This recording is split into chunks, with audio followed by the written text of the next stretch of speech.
السلام علیکم ورحمۃ اللہ وبرکاتہ۔ آج کے دور میں والدین کی اکثریت اپنے بچوں کے لیے پریشان ہیں۔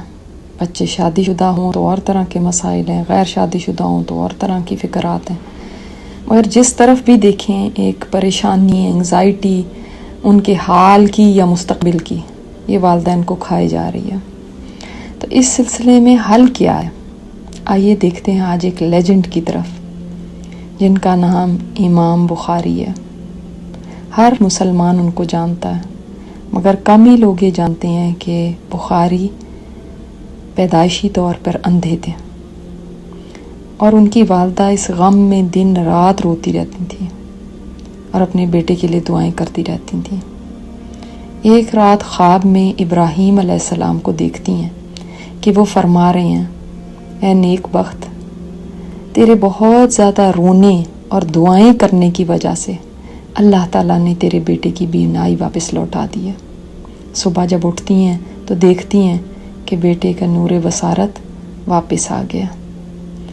تو پتہ چلا کہ ماں کی کثرت دعا اور تڑپ کبھی بھی ضائع نہیں جاتی۔ اللہ تعالیٰ سنتا ہے، وہ دیکھتا ہے، اس کو پتہ ہے کس کی کتنی تڑپ ہے۔ تو مائیں دعائیں مانگنے سے کبھی نہ تھکیں، اپنی تڑپ اللہ تعالیٰ کو دکھائیں، ہر وقت دعا کریں، کوئی موقع ہاتھ سے نہ جانے دیں۔ بہت سارے اوقات ایسے ہوتے ہیں کہ ہم دعاؤں کا موقع چھوڑ دیتے ہیں، بھول جاتے ہیں یا سستی کر لیتے ہیں۔ سستی کبھی نہ کیجیے، اس کو اپنی فکر بنا لیں کہ ہم نے بچوں کے لیے دعائیں کرنی ہیں، اور اللہ تعالیٰ کے سامنے عاجزی دکھائیں، گریہ‌وزاری کریں۔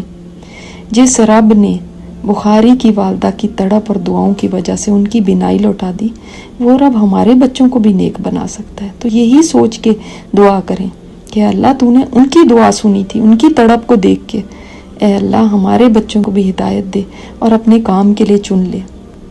تو بخاری کی والدہ ہم سب کے لیے رول ماڈل ہیں۔ ان کے والد تو بچپن میں ہی فوت ہو گئے تھے، ساری ان کی تربیت ان کی والدہ نے کی۔ اسی لیے آج 1200 سال گزرنے کے باوجود ان کی والدہ کو تاریخ بھولی نہیں ہے کہ ان کی تعلیم و تربیت میں ایسا بیٹا پلا۔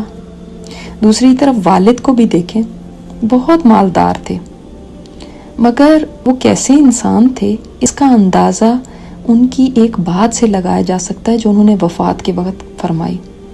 اور دنیا میں شاید ہی کوئی شخص ایسا ہو جو 100% یقین کے ساتھ یہ بات کہہ سکے اپنی ساری زندگی کی کمائی کے بارے میں جو بخاری کے والد نے کہی۔ وہ کہتے ہیں اپنے بستر مرگ پہ کہ میں اپنے مال میں 1 درہم بھی حرام یا مشکوک سے نہیں جانتا جو میں چھوڑ کے جا رہا ہوں۔ اپنے مال میں سے یعنی 1 درہم بھی، حرام تو چھوڑیں، مشکوک بھی نہیں جس میں مجھے ڈاؤٹ ہو کہ یہ پتہ نہیں حلال ہے کہ حرام ہے، 1 درہم بھی نہیں۔ تو جب کمائیاں حلال ہوتی ہیں نا تو اس سے بھی بچے نیک ہوتے ہیں۔ تو بچوں کی تربیت کے اندر یہ بھی ایک بہت بڑا فیکٹر ہے کہ والدین میں والدہ تڑپ دکھائیں، دعائیں کریں، اور والد اپنی کمائی کو حلال رکھیں۔